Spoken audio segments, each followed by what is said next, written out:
All right, we're about to dive into one of the biggest, most mind-bending questions in all of science. Seriously, it's a question that puts us at a fork in the road, forcing us to pick between two ideas about reality that are both, well, they're both completely wild.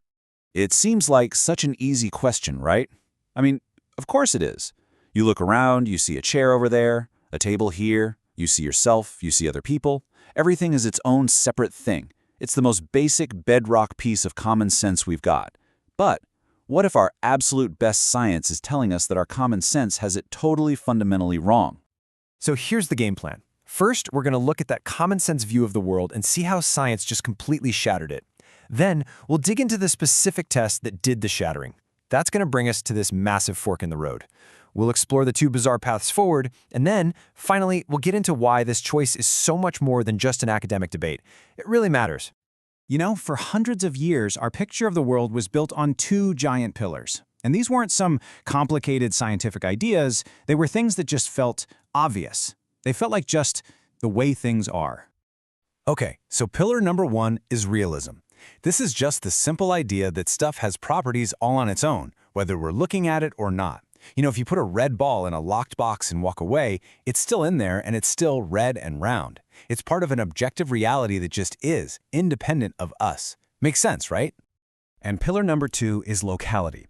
This just means that to affect something, you have to be close to it. You can't, flip a switch here and have a light bulb instantly turn on across the galaxy. Things have to touch or sense something to have an influence. There's no, as Einstein famously called it, spooky action at a distance. Simple cause and effect. And here is where things get crazy. When you put those two ideas together, realism and locality, you get a worldview called local realism. It's intuitive, it feels right, and according to decades of incredibly precise, repeatable experiments, it's just wrong. Completely. That entire common sense foundation of our world, it's been blown to bits. So how? How could science prove something so fundamental to be wrong? Well, it all came down to this one ingenious test, a piece of math that basically put reality itself on trial. It's called Bell's inequality. Now, you don't need to know the math at all, just get the concept. Think of it like a line in the sand. The physicist John Bell basically said, look, if the universe really works the way our common sense says it does, with separate things only affecting their neighbors, then the results of certain experiments can never, ever cross this line. It's a hard limit for a common sense universe. So what did we do? Physicists ran the experiments. They used these bizarre things called entangled particles, where two tiny particles get linked up and act like a single entity, even if they're miles apart. And what they found was just jaw-dropping. The results didn't just tiptoe over Bell's line, they leaped right over it. And this isn't some fringe idea, it's been done over and over, more precisely every time. The verdict is in. Bell's inequality is violated. Our universe does not play by common sense rules. This leaves us in a really, really weird spot. If our old, comfy worldview of local realism is gone for good, something else has to be true. And that's where we find ourselves standing at a massive fork in the road, with an unavoidable choice between two deeply strange new realities. And here's the absolute heart of the matter. Local realism was a package deal, right? It was two ideas bundled together, locality and the idea of separate objects having their own definite properties. Since a whole package is wrong, we have to throw out at least one of those ingredients. So, which one is it? Do we get rid of locality, or do we get rid of the even more basic idea of separate objects? So we're left with these two mind-boggling options. Path number one, the universe is made of separate things, but they're all connected by that spooky action at a distance. Or path number two, there is no spooky action because there's nothing separate to connect. The universe is actually one, single, unbroken thing. Either way you slice it, reality is a whole lot weirder than it looks. So let's go down that first path for a minute. This is the road that, honestly, most of the physics community has kind of wandered down. It's become the prevailing view, almost a default setting, and a lot of the time, people don't even realize it's an assumption they're making. So in this version of reality, the world is still made up of individual parts, right? You've got your electrons, your photons, you and me, but these separate things are all tied together by these instantaneous, mysterious connections. If you measure one entangled particle here, its twin on the other side of the freaking galaxy instantly knows. It's a universe of separate bits and pieces, all stitched together by these spooky, non-local threads. And here's the catch, the real kicker. The source material points out this crucial bit of logic.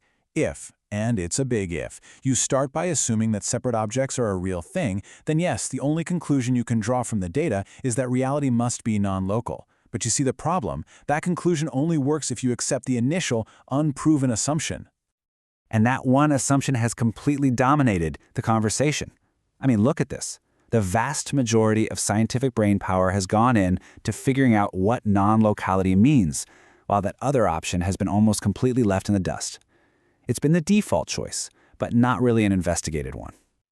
So let's do what science has mostly failed to do. Let's walk down that other path, the one that's way less traveled, the one that asks a much, much more radical question. What if the problem isn't the spooky connections? What if the problem is the idea of separate things in the first place? This is the concept of non-separability, and it's wild.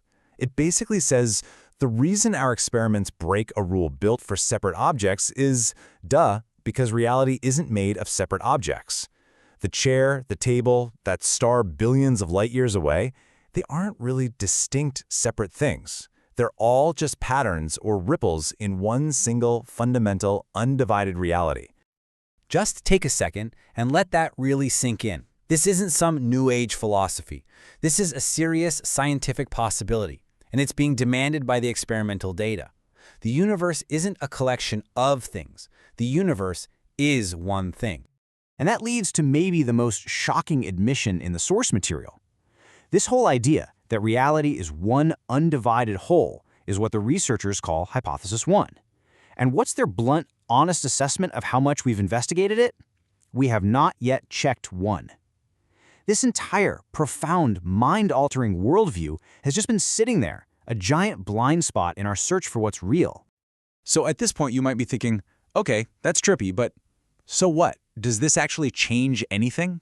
And the answer is a huge, emphatic yes. This is not just some debate for physicists with chalkboards. This changes, well, maybe everything. For physics, this could suddenly make sense of all that spooky action. I mean, there's no spooky connection needed if there's nothing separate to connect in the first place. For philosophy, it completely upends our ideas about what it means to be an individual.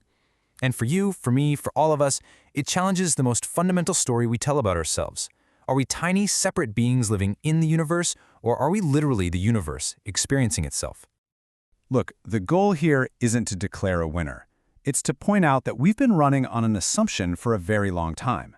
The real work of science is to stop assuming and to start seriously, rigorously checking both of these incredible possibilities. We need to go beyond just using the math to predict things and start trying to truly understand the reality that the math is pointing to. So we're left with this. We started with what felt like the simplest question in the world. Is it all made of separate things? And our best science is screaming back at us, probably not. Which of course leads to a much bigger, much more personal question. If the universe isn't a collection of countless separate parts, but is instead a single undivided whole, what on earth does that make you?